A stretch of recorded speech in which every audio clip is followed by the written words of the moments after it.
राधे, जय श्री कृष्णा, जय श्री श्याम। मेरे YouTube चैनल पर आपका बहुत बहुत स्वागत है, बहुत बहुत अभिनंदन है। तो फागुन मास चल रहा है। फागुन मास के शुक्ल पक्ष में शनिदेव की कथा। शनिदेव की कथा बड़ी पावन होती है और कहते हैं कथा सुनने मात्र से ही शनिदेव प्रसन्न हो जाते हैं। तो कथा कहने से पहले कृपया लाइक और सब्सक्राइब जरूर कर लें। तो एक समय की बात होती है कि एक ब्राह्मण पूजा पाठ करने के लिए जा रहा था। तो उसे रास्ते में शनि महाराज मिले। तो ब्राह्मण बोला शनि महाराज से कि आप कौन हो और कहाँ जा रहे हो। तो शनि महाराज बोले ब्राह्मण से कि मैं शनिचर हूँ और राजा के पास जा रहा हूँ उसको 7:30 तक लगने के लिए। तो ब्राह्मण बोला कि अगर आप राजा के लगोगे तो सारी प्रजा दुखी होगी, इससे तो आप मेरे लग जाओ और मैं आपको ओट लूंगा। तो शनि महाराज बोले कि कितने साल का लगूं।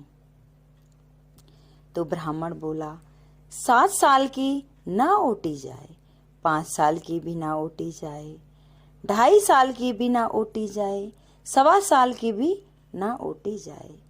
इसलिए ब्राह्मण बोला आप मुझे 1.25 पहर की ओट लूंगा, सो आप 1.25 पहर के लिए मेरे लग जाओ। तो शनि महाराज 1.25 पहर के लिए और ब्राह्मण पर लग जाते हैं। ब्राह्मण देव क्या करते हैं कि नदी के किनारे और आसन बिछाकर बैठ जाते हैं और वहीं पाठ करने लग जाते हैं। तो जैसे ब्राह्मण पाठ कर रहे थे तो उनकी नजर एकदम और नदी पर पड़ती है। तो उसमें नदी में 2 मतीरे बह के जा रहे हैं। तो ब्राह्मण देव उन मतीरों को निकाल कर और कोड़े के नीचे रख देते हैं। वे मतीरे थोड़ी देर में राजा के लड़कों के सिर बन जाते हैं। जब राजा के लड़कों के सिर बन जाते हैं तो वहां फिर शनिदेव आते हैं कि अरे ब्राह्मण, तूने तो राजा के लड़कों का सिर काट दिया। तो वो ब्राह्मण बोला हे भाई, आप किसी से मत कहना, मुझे 2.5 पहर के लिए और शनिचर लदा हुआ है, शनिचर लगा है मेरे ऊपर। आप अगर किसी से कहोगे तो सारी प्रजा में हल्ला मच जाएगा।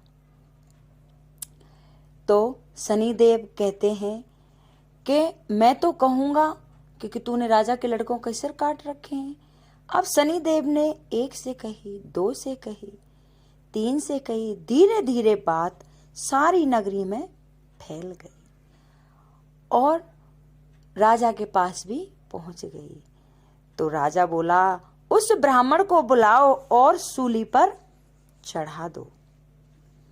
तो राजा ने सोने की गड़वाई वो भी टूट गई, चांदी की गड़वाई वो भी टूट गई, तांबे की गड़वाई वो भी टूट गई, लोहे की गड़वाई और वो भी टूट गई।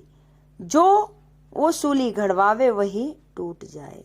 इतनी देर में 1.25 पहर पूरा हो जाता है और 1.25 पहर पूरा होते ही राजा के दोनों लड़के खेलते खेलते और महल में आ जाते हैं। तो जब राजा के लड़के खेलते खेलते महल में आ जाते हैं, रानी कहती है कि महाराज आपसे तो बड़ा पाप हो गया कि क्या हमारे लड़के तो दोनों यही हैं और जिस ब्राह्मण को आपने सजा दी थी वो तो सूली पर चढ़ गया होगा, तो जल्दी से जाओ और उसकी जान बचाओ। तो राजा दौड़े दौड़े दरबार में आते हैं और वहां क्या देखते हैं कि जो ब्राह्मण था वो तो अपना पाठ करने में मस्त था। तो राजा ने पूछा ब्राह्मण, क्या ज्ञान विज्ञान जानते हो? सो आपको अब तक फांसी नहीं लगी, आप सूली पर नहीं चढ़े? तो ब्राह्मण देवता बोलते हैं कि मैं कुछ नहीं जानता, मैं तो सिर्फ पूजा पाठ करता हूँ और भगवान की भक्ति करता हूँ। तो ये कैसे हुआ? कि ये ऐसे हुआ कि शनि देव थे जो आप पर लगने के लिए आ रहे थे। मैं रास्ते से गुजर रहा था, मैंने पूछा शनि महाराज कहाँ जा रहे हो? कि राजा को लगने। मैंने कहा कि राजा को लगोगे तो सारी प्रजा दुखी होगी, इससे तो आप मेरे लग जाओ। उन्होंने कहा 7.5 साल की तो मैंने ना ओटी, 5 साल की तो मैंने ना ओटी, 2.5 साल की भी ना ओटी और 1.25 साल की भी ना ओटी। इसलिए मैंने 1.25 पहर की ओटी थी, जो मुझ पर शनि महाराज की कुदृष्टि थी। शनि देव की कृपा हो गई, अब वो 1.25 पहर खत्म हो गया है और मुझसे वो उनकी दिशा भी हट गई है। तो राजा बोला कि अगर शनि की दिशा लग जाए तो इसका क्या उपाय है, वो कैसे उतरती है, ये हमें बताओ। तो ब्राह्मण देवता बोला राजा से, राजा सोने चांदी का दान, तांबे का दान, लोहे का दान, पीतल का दान करे, उससे और शनि की कुदृष्टि उतर जाती है। राजा बोला अगर किसी के पास साहूकार तो बड़े आदमी होगा, साहूकार होगा, वो तो ये सारी चीजें दान कर देगा, लेकिन जो गरीब है वो कैसे, क्या ऐसे दान थोड़ा ना कर सकता है, वो उससे कैसे शनि की दिशा उतरेगी। तो जो ब्राह्मण था वो बोला कि गरीब तेल की पली और गुड़ की डली डकौत को दे और 7 बार पीपल में जल चढ़ा दे और कह दे शनिदेव का सोटा कभी ना आवे टूटा। शनिवार की घड़ी घड़ी ले 70 बला टली टली, 7 बार पीपल में जल चढ़ा दे तो सारी बला टल जाती है। तो ये सब बात ब्राह्मण ने राजा को बताई।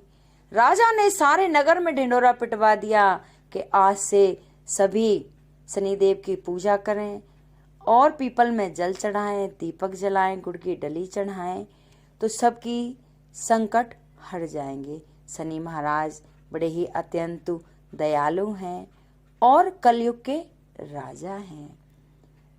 तो अगर ये मेरी कथा किसी को अच्छी लगी हो तो कृपया लाइक सब्सक्राइब करें, कमेंट में लिख के जय शनिदेव की जरूर बोलें। बोल शनि महाराज की।